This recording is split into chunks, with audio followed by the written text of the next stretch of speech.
Air pollution is actually caused in certain times of the year in certain parts of the world. For example, in Delhi, the typical time would be when the temperatures start to cool down and there is a certain amount of humidity in the air. So you need two things.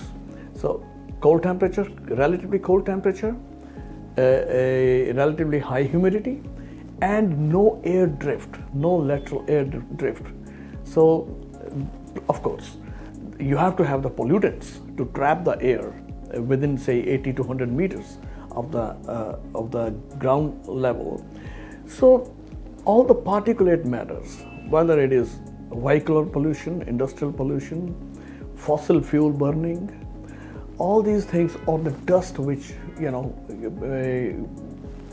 comes up in the air by even cleaning construction sites, all that dust gets trapped in this humid and coldish temperature, and lack of air drift doesn't dissipate this pollution into the higher atmosphere. So it gets trapped in about 80 to 100 meters from the ground level.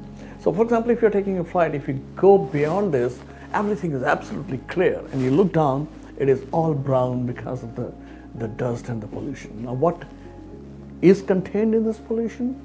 It is the PM 2.5, particulate matter 2.5. When I say 2.5, it means less than 2.5 micron size particles. And PM 10 is larger particle, less than 10 micron is PM 10. And you have sulfur dioxide, you have nitrogen dioxide, you have ammonia, you have ozone, you have carbon monoxide, and you have lead. So all these things, they not only are present, but then when there is sun ray hitting these suspended particles, it also leads to certain chemical reactions.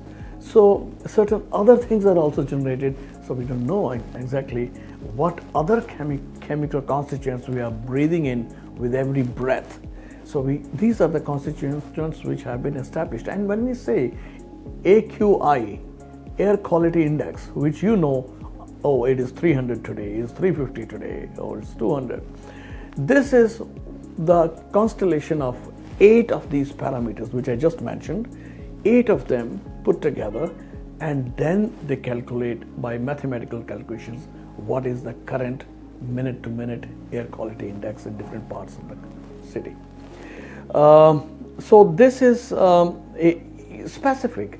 There are certain general things, but there are certain specific things for certain areas. For example, Delhi would have those ingredients which I just mentioned, but if you're talking about Arabian Peninsula, then the pollution there is of different type. When it is windy, the desert storms, they cause a dust particle which is a larger size particle, and the gases are less in that, but the particulate matter is very high. Chile, for example, would have a different type of composition, so it is specific for specific areas. But in Delhi, of course, the vehicular pollution, the construction sites, the industrial pollution, and the dust which goes up, these are the most common things, in the chemical factories and all those things. Even these smelting of the gases that are produced, they all go up in the atmosphere and get trapped. So the thing is that you don't see pollution in Delhi, for example, in the month of March or April, because neither the temperatures are going up, the humidity is going down, and there is good amount of air drift. Winds are blowing, so you don't see pollution at all.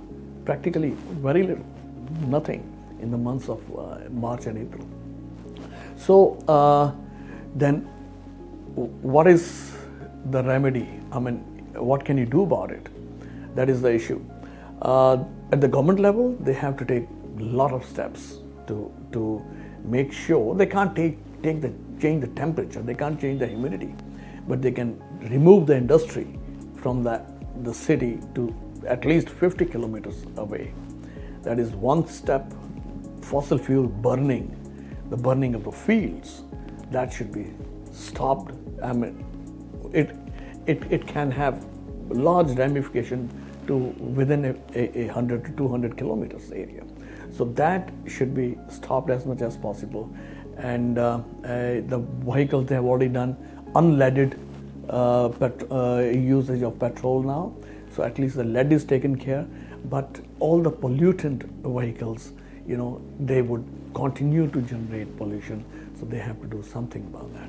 Now, coming to indoor pollution, we are talking all the time talking about the outdoor pollution. We don't realize there is almost as much indoor pollution that we are inhaling every second of the day with every breath.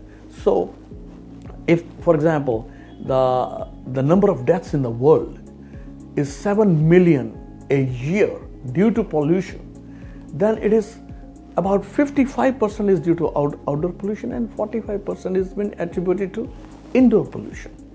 So burning of coal, fuel, in villages, for example, the smoke, that leads to a lot of issues, leading to a lot of complications and diseases.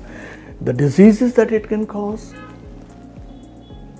bronchitis, asthma, COPD, cancers of lung, throat, oropharynx, and even cancer of the urinary bladder, the kidney, even the liver. They are all increased over the last 2-3 decades, 4 decades.